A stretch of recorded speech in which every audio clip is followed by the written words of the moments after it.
Présentez-vous, Voilà. madame, et vous nous dites qui vous êtes. Bien sûr, bon, Thérèse Psiuk, je suis infirmière au départ et j'ai une carrière après de directrice d'IFSI. Je fais partie du comité de pilotage du diplôme universitaire de soins en gérontologie ici sur l'île. Voilà. J'ai beaucoup aimé l'expression mémoire de vie utilisée par, je ne sais plus dire votre nom, le monsieur qui est de Brest, je crois. Voilà, j'ai beaucoup aimé parce que, effectivement, quand j'ai l'occasion d'aller dans des EHPAD et de rencontrer des personnes, je me rends compte que ça nous demande beaucoup d'observation, beaucoup d'écoute, mais que c'est très important d'identifier effectivement l'expression de ces mémoires de vie. Par contre, la question que je me pose, c'est jusqu'où il faut aller, parce que j'attache énormément d'importance aussi au respect de l'intimité. Je vais vous donner deux petits exemples que j'ai pu voir. Une jeune infirmière dans une EHPAD avait observé qu'une dame qui était donc diagnostiquée maladie d'Alzheimer régulièrement déambulait, s'arrêtait et commençait à chanter « Voulez-vous valser grand-mère » Et pendant qu'elle chantait cette chanson, je pense que c'est une mémoire de vie, elle avait une émotion positive. Donc dans mon accompagnement auprès de l'infirmière qui dit « ça serait intéressant qu'on ait des informations plus précises sur son histoire de vie ». Or moi j'attache de l'importance au respect de l'intimité dans l'histoire de vie. Et je pense que ce qui est important dans une histoire comme ça, c'est de repérer qu'il y a une émotion positive. Moi c'est ce qui me paraît important, qu'il y a une émotion positive et que le « voulez-vous valser grand-mère » lui ramène quelque chose qui lui donne une émotion positive. Donc cette infirmière a utilisé en fait cela lors d'un pansement d'un ulcère qui était très pénible pour cette dame. Tous les jours, on reportait son pansement en dernier puisque c'était une relation qui était très difficile et très pénible. Et cette infirmière, pendant qu'elle faisait son pansement, au lieu d'expliquer à la dame comment elle allait faire son pansement d'ulcère, elle s'est mise à chanter « Voulez-vous valser grand-mère » La dame a chanté avec elle et le soin s'est passé très rapidement avec efficacité et qualité. Voilà. Deuxième anecdote, une dame venait de rentrer dans une EHPAD après un diagnostic de maladie d'Alzheimer et les soignants voulaient absolument qu'elle enlève son manteau, son chapeau. Et en fait, cette dame était devant un cadre qu'on avait mis, qui venait de chez elle. Et là aussi, elle souriait. Et le contact a été tout simplement de rentrer en contact par cette histoire de vie, par cette mémoire de vie. Cette mémoire de vie. Et elle a raconté ce qu'elle voulait raconter. Ce qui me paraît important, c'est de ne pas aller plus loin au niveau d'essayer de savoir un petit peu pourquoi.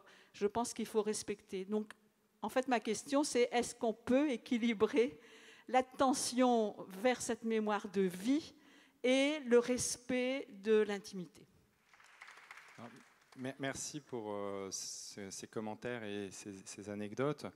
Alors, effectivement, les neurologues et neuropsychologues sont plus attachés à la vie de la mémoire qu'à la mémoire de vie. Mais eux-mêmes concèdent que, par exemple, on a du mal à se libérer de la dominance hémisphérique gauche et qu'on s'intéresse finalement assez peu à l'hémisphère droit. Toute la question de la reconnaissance des émotions, de l'expression des émotions est encore beaucoup à fouiller. Alors, nous, en tant que psychiatres, on a cette chance un petit peu de pouvoir s'évader du cerveau et de s'intéresser plus au psychisme.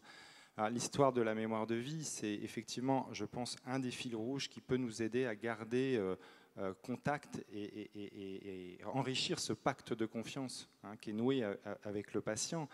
La mémoire de vie, elle va se dévider au fur et à mesure des rencontres, au fur et à mesure de la validation émotionnelle, au fur et à mesure, effectivement, du respect de l'intimité qu'on a, qui se présente et qui se partage. Mais la question, c'est plutôt comment, par rapport au travail avec les équipes de soins, faire respecter cette mémoire de vie, donner le goût à entendre cette mémoire de vie, et puis favoriser la personne en termes de, non pas d'objet de soin, mais de personne qui va consentir par elle-même et qui va pouvoir quelque part faire du présent un cadeau envers le soignant, un peu comme le dernier intervenant nous a exprimé, toutes ces phrases qui sont presque dites au pas de la porte ou entre deux. Finalement, c'est des phrases pleines de sens qui montrent bien le lien à la mémoire et le lien à la vie. Et c'était pour effectivement favoriser cette idée de lien entre mémoire et vie que j'ai un peu poussé cette idée de mémoire de vie. Joël Delattre, prof de philo, mais en retraite depuis un moment.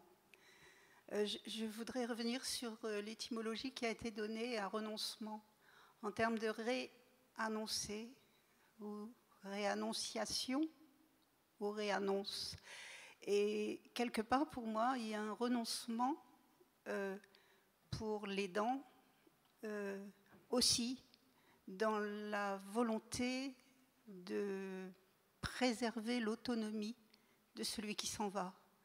Je viens de le vivre il y a très peu de temps avec le décès de mon père, et c'est terriblement douloureux de s'empêcher d'aider pour préserver une autonomie, comment dire, à laquelle on tient finalement.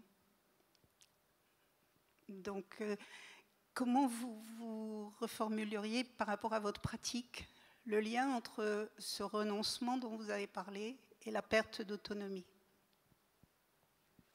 Je n'ai pas du tout envie de reformuler ce que vous venez de dire de façon si belle. Donc, moi, je préférais qu'on vous applaudisse pour effectivement ce que vous venez de dire et de témoigner aujourd'hui. Dans ce que vous avez entendu dans cette table ronde, qu'est-ce qui vous a le plus frappé? Qu'est-ce que vous retiendrez, par exemple, de tout ce qui a été dit? Ouais, c'est tout ça pour que d'en haut, on s'exprime avant qu'on ait les 2 témoignages importants. Elle aura le droit quand même à 2 livres. C'est noté. J'en ai déjà acheté un. Moi, ce qui m'a beaucoup touchée, c'est la dernière intervention sur le renoncement, justement. Les étymologies m'ont touchée beaucoup. Je suis gériatre et j'accompagne des résidents en EHPAD dans leur abandon de leur vie, dans un cadre de vie. J'accompagne des familles dans ce cheminement. Et justement, cette histoire de renoncement, je trouve que c'est essentiel. Et votre définition m'a beaucoup enrichi. Notre kinésithérapeute, je voyais sur l'écran que notre kinésithérapeute de Bondy était dans la salle. Alors, elle est obligée de venir un instant. Oui, bonsoir. En fait, là, je veux rebondir justement sur le renoncement. Je crois qu'il ne faut pas renoncer trop vite non plus. Je pense que la maladie, c'est un vrai combat.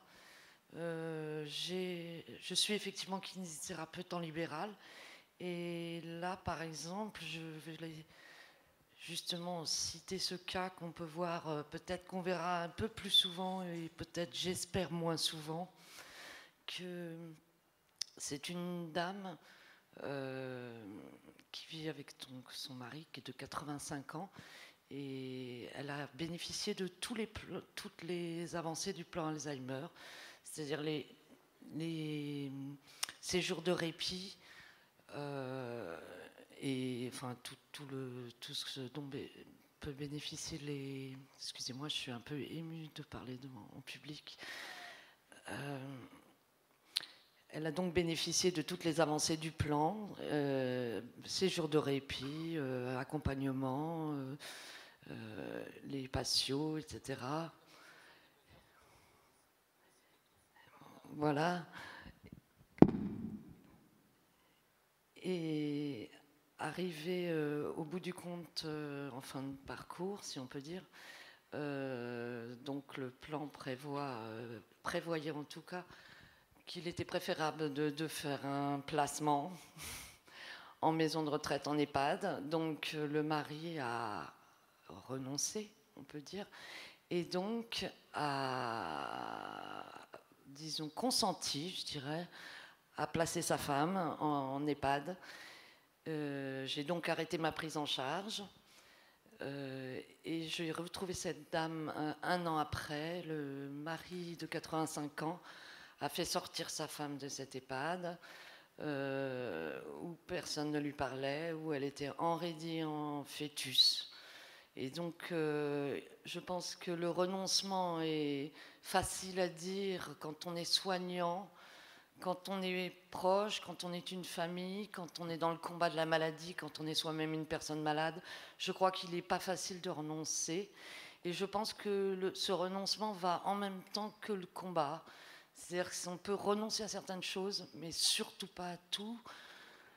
Et la dernière chose que je voulais dire, c'est que cette femme à domicile donc, est revenue chez elle, auprès de son mari, et son mari a une très belle phrase.